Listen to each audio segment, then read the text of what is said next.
दोस्तों, आज मैं आपको एक ऐसी कहानी सुनाने जा रहा हूं जो आपको सिखाएगी कि बुरे समय में कैसे स्थिर रहना चाहिए। यह कहानी सिर्फ एक कथा नहीं, बल्कि जीवन का एक आईना है।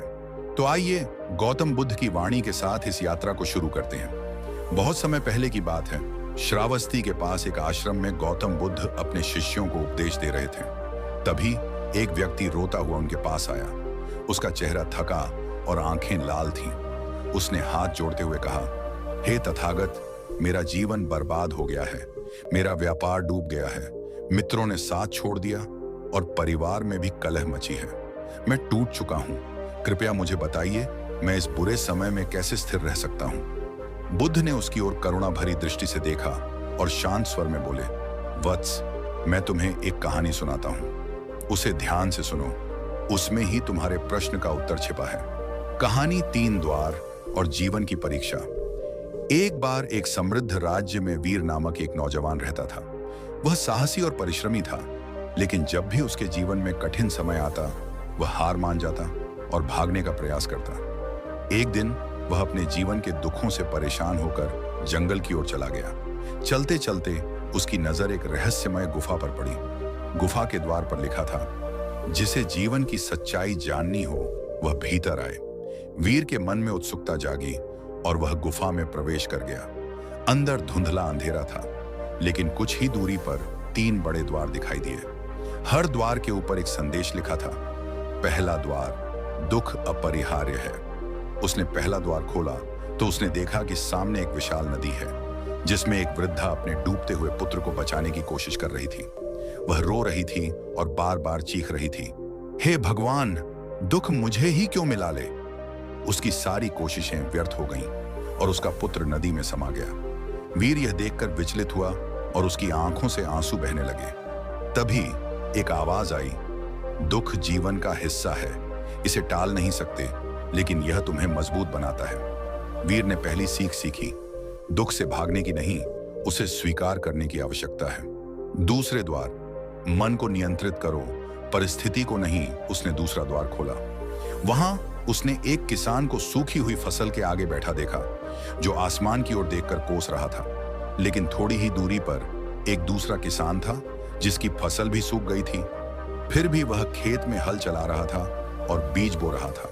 वीर ने पूछा, तुम्हें पता है कि बारिश नहीं हुई और तुम्हारी फसल फिर से खराब हो सकती है, तो तुम क्यों प्रयास कर रहे हो? किसान मुस्कुराकर बोला, बारिश मेरे हाथ में नहीं है, लेकिन बीज बोना मेरे हाथ में है। मैं परिस्थिति नहीं बदल सकता, लेकिन अपनी कोशिश जरूर कर सकता हूं। वीर ने दूसरी सीख सीखी, बुरा समय बाहर नहीं, भीतर होता है। मन को स्थिर रखें, परिणाम बदल सकते हैं। तीसरे द्वार, सब कुछ बदलता है। उसने तीसरा द्वार खोला। वहां उसने देखा कि एक विशाल वृक्ष खड़ा है, लेकिन उसके सभी पत्ते झड़ चुके हैं और वह बिल्कुल सूखा और निर्जीव दिख रहा था। वीर को लगा कि यह पेड़ मर चुका है, लेकिन तभी उसकी नजर पेड़ की जड़ों पर गई। वहां से नई कौंपलें फूट रही थीं। उसी समय एक आवाज गूंजी, जीवन में कोई भी समय स्थिर नहीं रहता। हर पड़ाव के बाद वसंत आता है। वीर ने तीसरी सीख सीखी, बुरा समय हमेशा के लिए नहीं रहता। परिवर्तन जीवन का नियम है। वीर की वापसी और बुद्ध का संदेश। वीर गुफा से बाहर निकला तो पाया कि उसका मन पहले से शांत और हल्का था। उसने 3 सीखों को अपने जीवन में अपनाने का संकल्प किया। वह बुद्ध के पास लौटा और हाथ जोड़कर बोला, हे तथागत, मैंने समझ लिया कि बुरा समय हमें तोड़ने नहीं, बल्कि हमें गढ़ने आता है। दहक जीवन का हिस्सा है, लेकिन हमें उससे भागना नहीं चाहिए।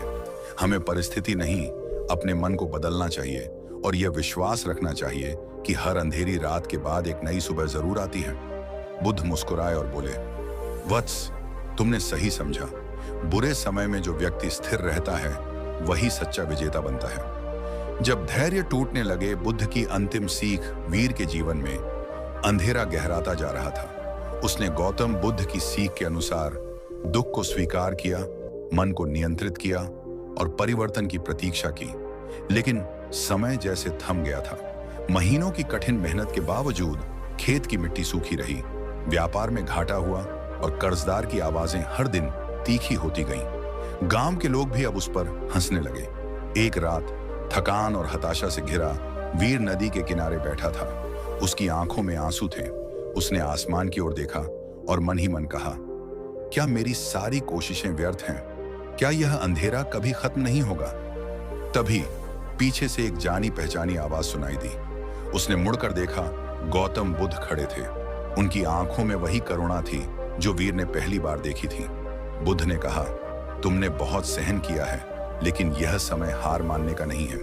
आओ, मैं तुम्हें एक और कहानी सुनाता हूं, उसमें तुम्हारे प्रश्नों का उत्तर मिलेगा।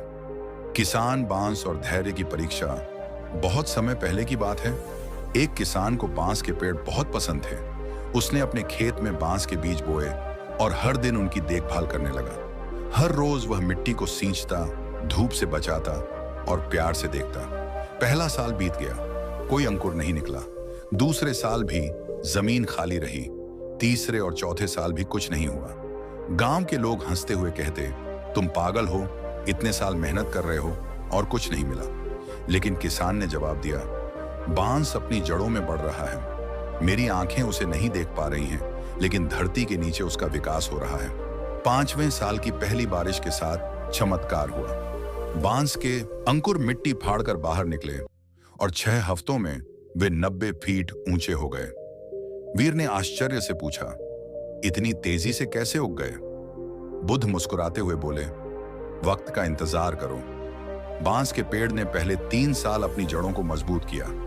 यदि उसकी जड़ें गहरी नहीं होती तो वह इतनी ऊंचाई पर खड़ा नहीं रह सकता था। किसान का धैर्य उसकी सबसे बड़ी ताकत थी।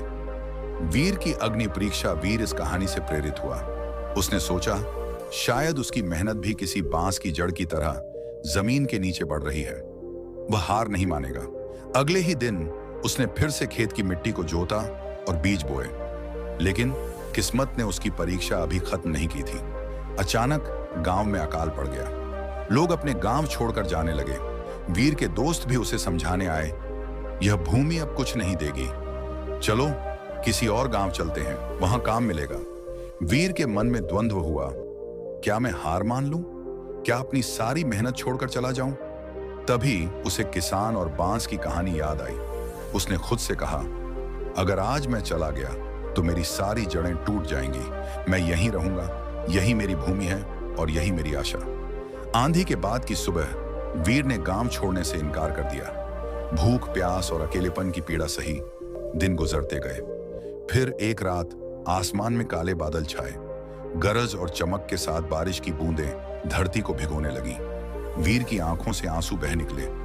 उसने अपनी हथेलियों में मिट्टी उठाई और महसूस किया, यह वही मिट्टी थी जिसे उसने वर्षों तक प्यार और धैर्य से सींचा था। अगले कुछ ही दिनों में उसके खेतों में हरियाली फैल गई। वह सूखी मिट्टी अब सोना उगलने लगी थी।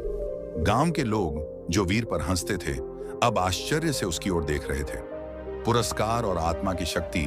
वीर का पुरस्कार सिर्फ फसल नहीं था, बल्कि उसकी मेहनत से उपजे अनाज से उसका कर्ज उतर गया। लेकिन उसे सबसे बड़ा पुरस्कार मिला, उसकी आत्मा की शक्ति।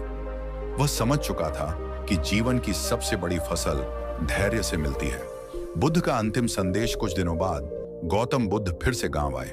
वीर उनके चरणों में गिर पड़ा और बोला, हे प्रभु, आपने मुझे जीवन का सबसे बड़ा सत्य सिखाया। अब मैं जानता हूं कि सबसे अंधेरी रात के बाद ही सबसे उजली सुबह आती है। बुद्ध ने मुस्कुराते हुए कहा, वत्स, तुम्हारी यात्रा यहीं खत्म नहीं होती। जीवन में और भी बाधाएं आएंगी, लेकिन अब तुम्हारे पास धैर्य की वह जड़ें हैं जो तुम्हें कभी गिरने नहीं देंगी। जब सब कुछ मिल जाए तब विनम्रता कैसे बनाए रखें। यह कहानी सिर्फ वीर की नहीं, आपकी भी है। यदि आप आज किसी कठिन समय से गुजर रहे हैं तो याद रखें, हो सकता है कि आपकी जड़ें गहराई में बढ़ रही हों। बस धैर्य रखें, क्योंकि आपका बांस भी एक दिन आसमान छुएगा। इसके बाद वीर के खेतों में हरियाली लहलहाने लगी थी। उसकी मेहनत और धैर्य ने पूरे गांव को चौंका दिया था।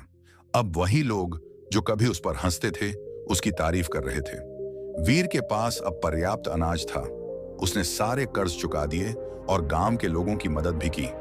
उसकी प्रसिद्धि दूर दूर तक फैल गई। लोग उसे बुद्ध का सच्चा शिष्य कहने लगे। लेकिन जीवन की परीक्षा यहीं खत्म नहीं हुई थी। एक दिन पास के गांव से कुछ लोग वीर के पास आए।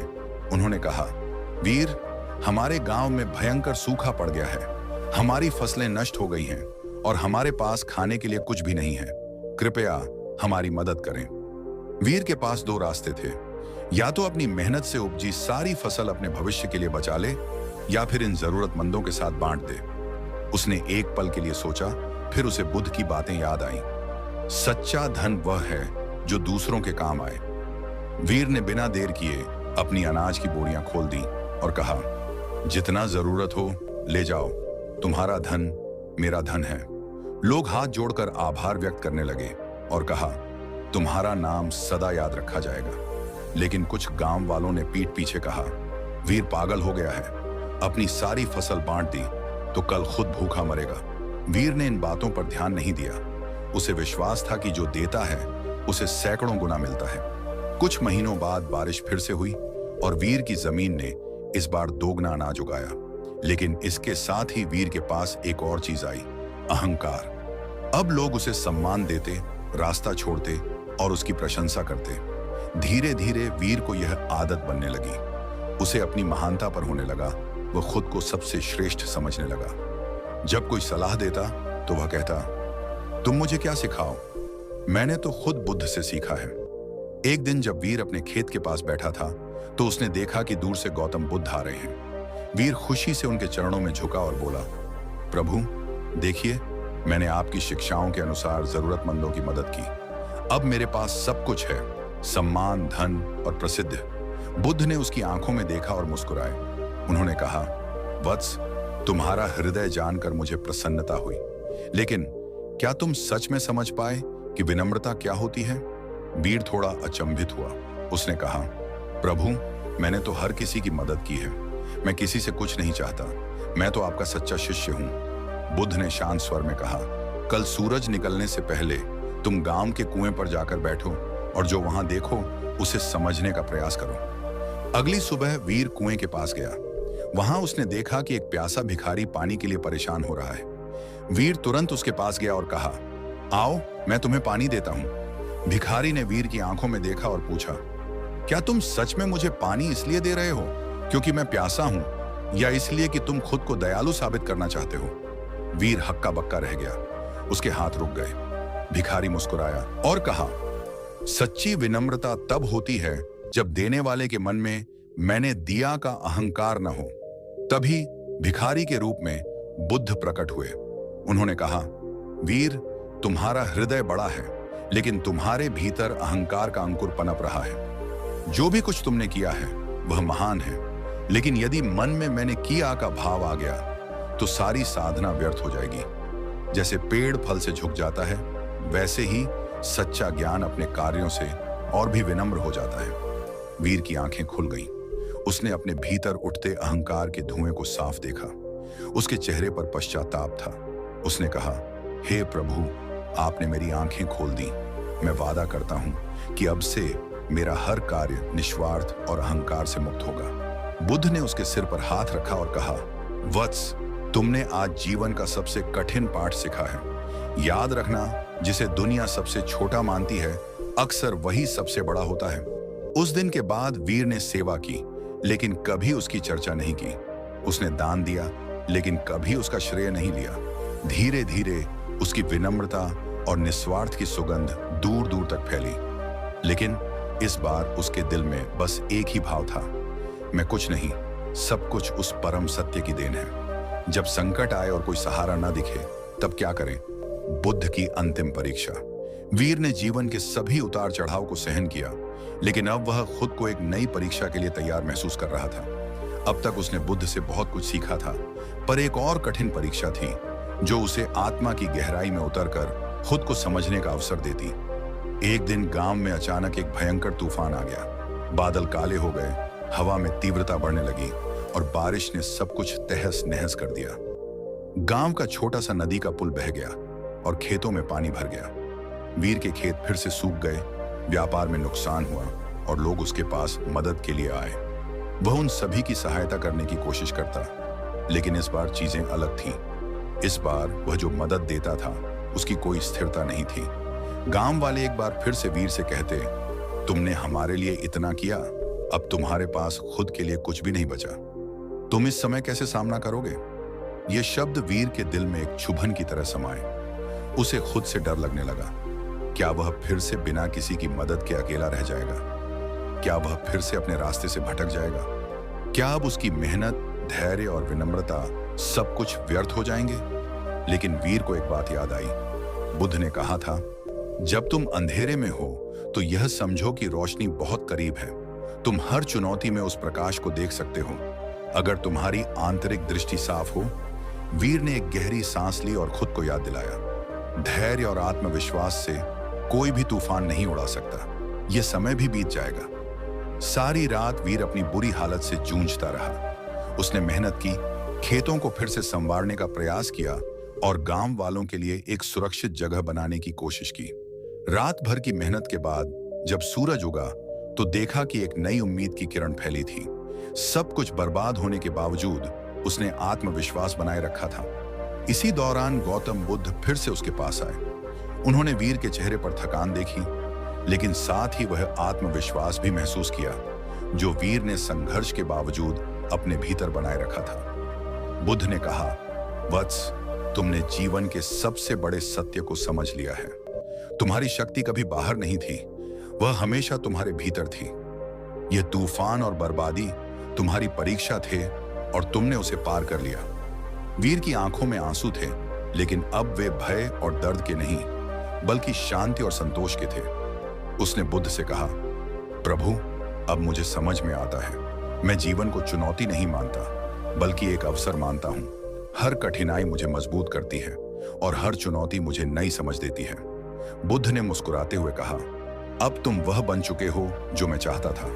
तुमने सही में जीवन को समझा है। तुम्हारा मार्ग कभी भी नहीं रुकेगा, क्योंकि तुम अब सत्य के साथ हो। वीर ने जीवन के इस अध्याय को समाप्त किया। उसने अपनी आत्मा को शांति दी और अब उसे किसी चीज की कमी नहीं थी। उसने समझ लिया था कि जीवन एक सतत यात्रा है और उसकी शक्ति उसकी आत्मा में है। अब वह किसी भी तूफान या संकट से नहीं डरता था, क्योंकि उसने आत्मविश्वास और शांतिपूर्ण मन की शक्ति को जान लिया था। यही था वीर का अंतिम सत्य। जब तक हमारा दिल शांत है, कोई भी बाहरी तूफान हमें झुका नहीं सकता। और यही था गौतम बुद्ध का अंतिम संदेश। आत्मा का दृढ़ विश्वास ही हमारी सबसे बड़ी शक्ति है। कहानी का समापन। वीर की कहानी यहीं खत्म होती है, लेकिन इसका संदेश आज भी हमारे साथ है। जीवन में चाहे कितनी भी मुश्किलें आएं, अगर हमारे पास धैर्य, आत्मविश्वास और विनम्रता हो तो हम किसी भी तूफान का सामना कर सकते हैं। गौतम बुद्ध ने हमें यही सिखाया है। जीवन में सबसे महत्वपूर्ण नहीं है वह जो बाहरी दुनिया से प्राप्त करें, बल्कि जो भीतर से आता है। अंत में हमें यह याद रखना चाहिए कि जब तक हम खुद से जुड़े हैं, तब तक हम कभी भी हार नहीं सकते। अगली कहानी का शीर्षक, जब दिल में विश्वास हो, जीवन की कठिनाइयां आसान हो जाती हैं। एक छोटे से गांव में एक लड़का अर्जुन अपनी मां के साथ रहता था। अर्जुन का सपना था कि वह एक दिन बड़ा आदमी बने, लेकिन उसकी परिस्थितियां इसके विपरीत थीं। उसका गांव बहुत पिछड़ा हुआ था और खेती बाड़ी ही उसका मुख्य साधन था। अर्जुन का पिता एक दुर्घटना में मर चुका था और अब अर्जुन पर ही अपने परिवार का भरण पोषण करने की जिम्मेदारी थी।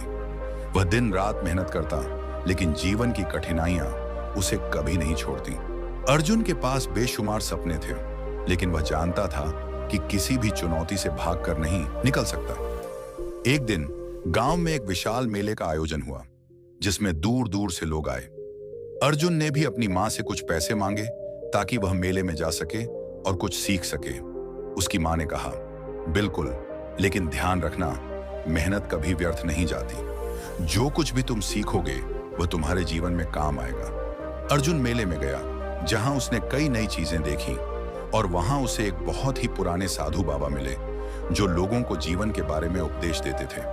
अर्जुन ने उनके पास जाकर पूछा, बाबा, मैं बहुत मेहनत करता हूं, फिर भी जीवन में कुछ बदलता नहीं। क्या मुझे कभी अपनी मेहनत का फल मिलेगा? साधु बाबा मुस्कुराए और बोले, बेटा, तुम्हारे अंदर एक अद्भुत शक्ति है, लेकिन तुम्हें उसे पहचानने की जरूरत है। जीवन कभी आसान नहीं होता, लेकिन अगर तुम्हारा दिल विश्वास से भरा हो तो कोई भी कठिनाई तुम्हारे रास्ते को रोक नहीं सकती। अर्जुन को ये शब्द बहुत गहरे से छू गए। उसने उनके साथ और सीखने का निश्चय किया। अगले कुछ महीनों तक अर्जुन साधु बाबा से मिलता रहा और हर दिन अपनी मेहनत में और भी ज्यादा उत्साह से जुट गया। धीरे धीरे उसने देखा कि उसकी जिंदगी में बदलाव आने लगा है। उसकी मेहनत और विश्वास के परिणाम दिखने लगे। लेकिन एक दिन उसकी जिंदगी में कुछ ऐसा घटित हुआ जिसने उसे पूरी तरह हिला दिया। अचानक गांव में बाढ़ आ गई, सारे खेत बर्बाद हो गए, घरों में पानी भर गया और अर्जुन का परिवार भी इस प्राकृतिक आपदा से प्रभावित हुआ। अर्जुन की सारी मेहनत एक पल में नष्ट हो गई। वह बुरी तरह टूट चुका था। अब उसके पास कुछ भी नहीं बचा था। लेकिन इस बार उसने अपने दिल में निराशा नहीं पाई, बल्कि एक अजीब सा शांति का एहसास हुआ। अर्जुन ने अपनी मां से कहा, मां, इस बार कुछ और करना पड़ेगा। मैं हार नहीं मानूंगा, क्योंकि मुझे अब विश्वास है कि जीवन की हर कठिनाई सिर्फ एक नया रास्ता दिखाने के लिए आती है। क्या अर्जुन अपनी मेहनत और विश्वास के साथ इस मुश्किल समय का सामना कर पाएगा? क्या उसे फिर से अपनी जड़ मजबूत करने का मौका मिलेगा? क्या साधु बाबा की बातें उसके जीवन में सच साबित होंगी? जब हर रास्ता बंद दिखे तो विश्वास और धैर्य से कौन सा नया मार्ग खुलता है? अर्जुन का संघर्ष और विश्वास उसकी आंखों में एक अजीब सी चमक थी, जो उसकी मानसिक स्थिति का परिचायक थी। उसके खेतों में पानी भरने के बाद उसका हर सपना जैसे टूटकर बिखर गया था। गांव वाले उसकी मदद करने आए, लेकिन उनका दिल भी खुद ही दुखी था। बाढ़ ने न केवल उसकी जिंदगी बल्कि पूरे गांव को तबाह कर दिया था। अर्जुन को इस कठिन समय में अपने भीतर की शक्ति को पहचानने का एक नया अवसर मिला। कुछ दिन तो उसने अपनी स्थिति को स्वीकार कर लिया, लेकिन फिर उसे अपने भीतर एक और परिवर्तन महसूस हुआ। एक आवाज जो बार बार उसके दिल में गूंजती थी, हर संघर्ष का अंत सफलता में होता है, अगर तुम हार नहीं मानते। अर्जुन के भीतर से एक नया विश्वास उभरने लगा। उसने सोचा, यदि साधु बाबा की बातें सच हैं, तो मुझे अपनी मेहनत और विश्वास पर भरोसा रखना होगा। उसने तय किया कि अब वह पूरी ताकत से अपने सपनों को फिर से जीने के लिए काम करेगा। लेकिन वह जानता था कि यह रास्ता आसान नहीं होगा। इसके लिए उसे कुछ बड़ा करना होगा। अर्जुन ने सबसे पहले अपने गांव के लोगों को एकजुट किया। वह जानता था कि अकेले वह यह सब नहीं कर सकता। गांव के हर व्यक्ति की मदद की आवश्यकता थी। उसने अपने बुजुर्गों से बात की और उन्हें बताया कि हमारे पास खोने के लिए कुछ नहीं बचा है, लेकिन यदि हम साथ काम करें तो हम फिर से सब कुछ बना सकते हैं। हमें केवल विश्वास और मेहनत से काम लेना है। शुरुआत में गांव वाले संकोच में थे, लेकिन अर्जुन के आत्मविश्वास को देखकर उन्होंने साथ देने का फैसला किया। धीरे धीरे पूरे गांव में नई ऊर्जा का संचार हुआ। हर व्यक्ति ने अपनी मेहनत और समय का योगदान दिया। अर्जुन ने सोचा, अगर हम सभी मिलकर काम करें तो हम इस कठिनाई से बाहर आ सकते हैं। अर्जुन ने अपने खेतों की मरम्मत शुरू की और बाढ़ से पहले जिस फसल को वह उगाता था उसे फिर से उगाने की योजना बनाई। लेकिन इस बार वह अकेले नहीं था, पूरा गांव उसके साथ था। उन्होंने मिलकर बांधों की मरम्मत की, खेतों में बीज बोए और उन फसलों को पानी देने का इंतजाम किया जो बाढ़ के पानी से खराब हो चुकी थी। वह समय बहुत कठिन था, लेकिन अर्जुन ने कभी हार नहीं मानी। उसने देखा कि मेहनत के साथ साथ उसका आत्मविश्वास और भी मजबूत हो रहा था। कई बार वह थक कर गिरता, लेकिन फिर भी उठकर काम करता, क्योंकि अब उसे यह विश्वास था कि उसकी मेहनत बेकार नहीं जाएगी। गांव वाले अर्जुन की कड़ी मेहनत और उसके विश्वास से प्रभावित थे। उन्होंने महसूस किया कि अर्जुन जैसा व्यक्ति ही उनकी जिंदगी में किसी भी संकट का सामना कर सकता है। दिन बीतते गए और अर्जुन के खेतों में धीरे धीरे हरियाली आने लगी। कुछ महीनों बाद उसकी मेहनत रंग लाई। उसकी फसलें लहलहाने लगी और खेतों में फिर से अनाज उगने लगे। अब अर्जुन के पास खुद की फसलें थीं, लेकिन उसका दिल हमेशा उन लोगों के लिए धड़कता था जिन्होंने उसे इस कठिनाई से बाहर निकाला था। अर्जुन ने गांव के सभी लोगों को एकत्र किया और कहा, यह सफलता केवल मेरी नहीं है, यह हम सभी की मेहनत का फल है। हम सब ने मिलकर यह किया है। अब हमारी बारी है कि हम दुनिया को दिखा सकें कि यदि विश्वास हो और हम सब मिलकर काम करें तो कोई भी मुश्किल हमें हरा नहीं सकती। अर्जुन की यह बात सुनकर गांव वाले उसकी ओर श्रद्धा और प्रेम से देखने लगे। उन्होंने महसूस किया कि अर्जुन ने अपने आत्मविश्वास और विश्वास के बल पर न केवल खुद को बल्कि पूरे गांव को संकट से उभारा है। अर्जुन का संघर्ष और उसकी मेहनत अब गांव की प्रेरणा बन चुकी थी। इसी दौरान अर्जुन ने फिर से साधु बाबा से मिलने का निश्चय किया।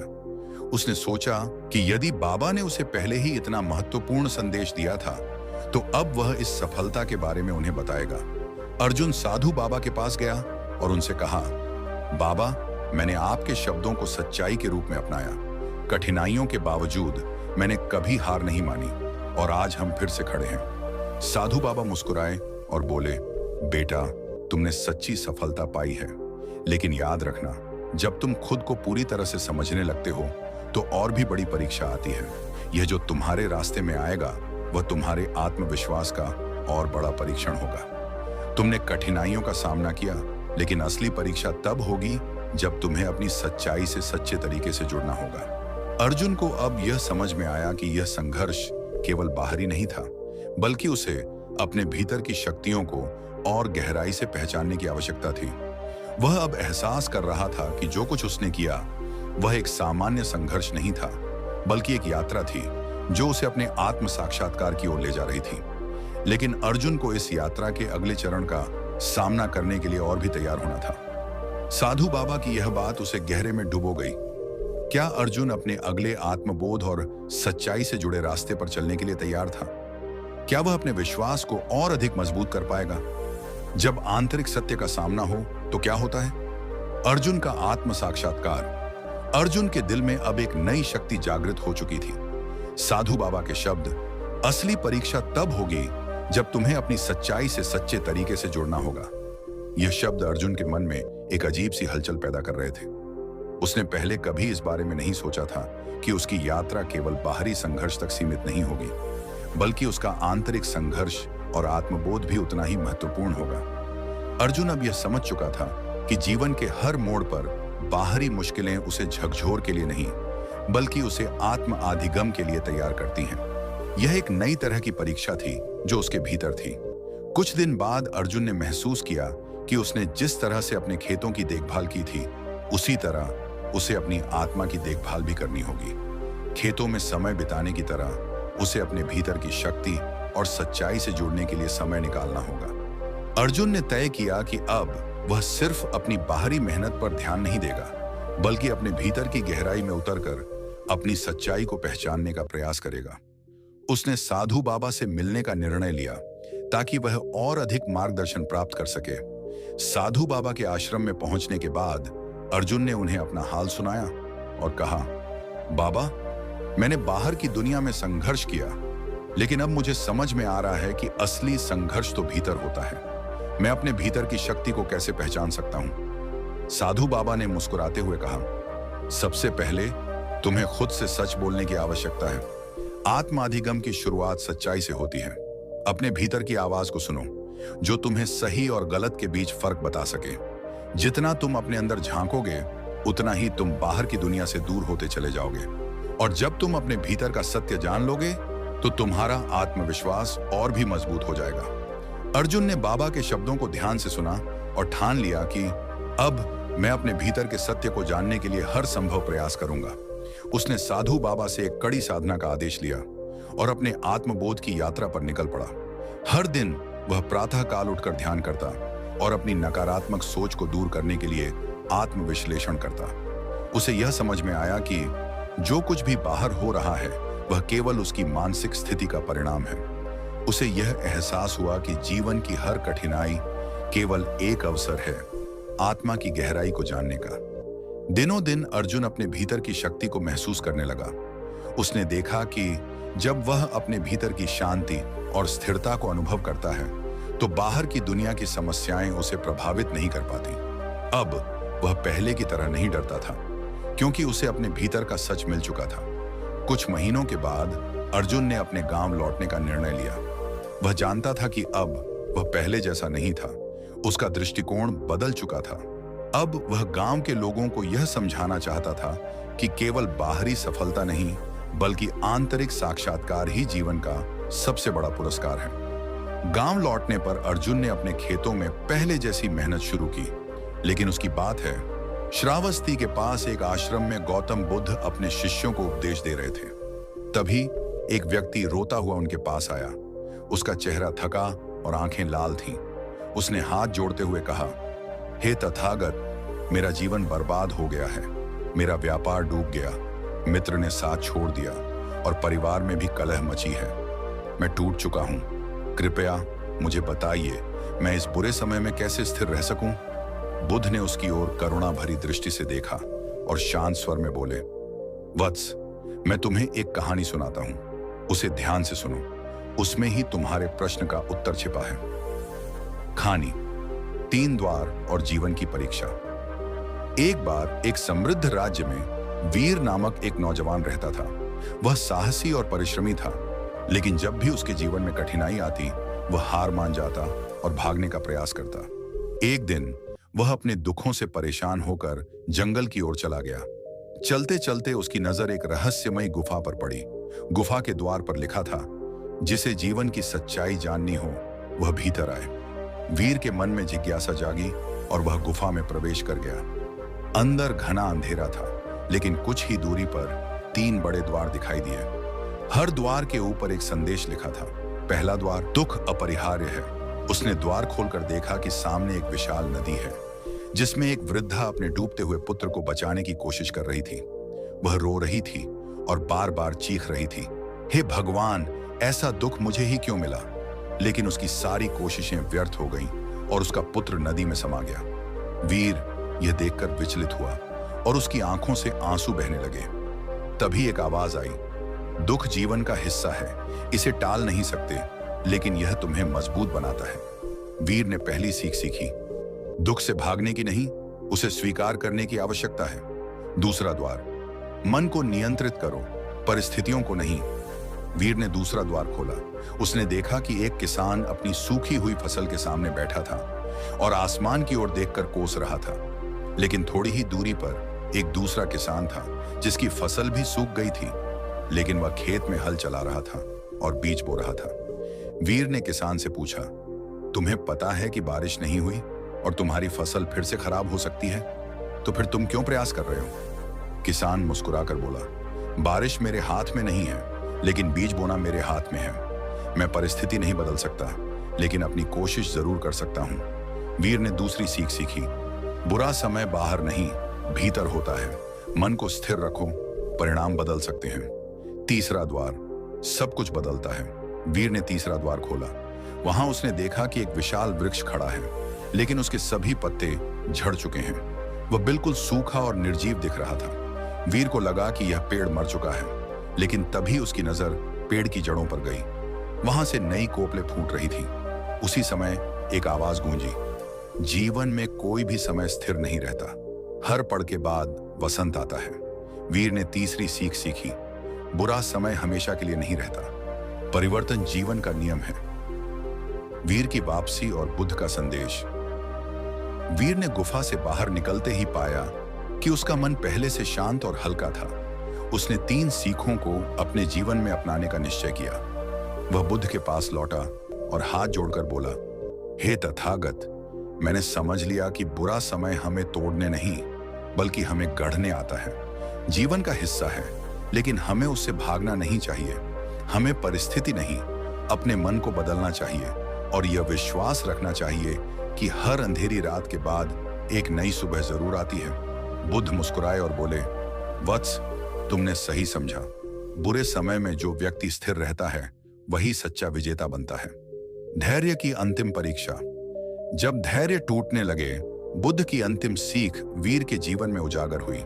उसने गौतम बुद्ध की सीख के अनुसार दुख को स्वीकार किया, मन को नियंत्रित किया और परिवर्तन की प्रतीक्षा की। महीनों की कड़ी मेहनत के बावजूद खेत की मिट्टी सूखी रही, व्यापार में लगातार घाटा हुआ और कर्जदार की आवाजें हर दिन तीखी होती गईं। गांव के लोग भी अब उस पर हंसने लगे। एक रात थका और हताश वीर नदी के किनारे बैठा था। उसकी आंखों में आंसू थे।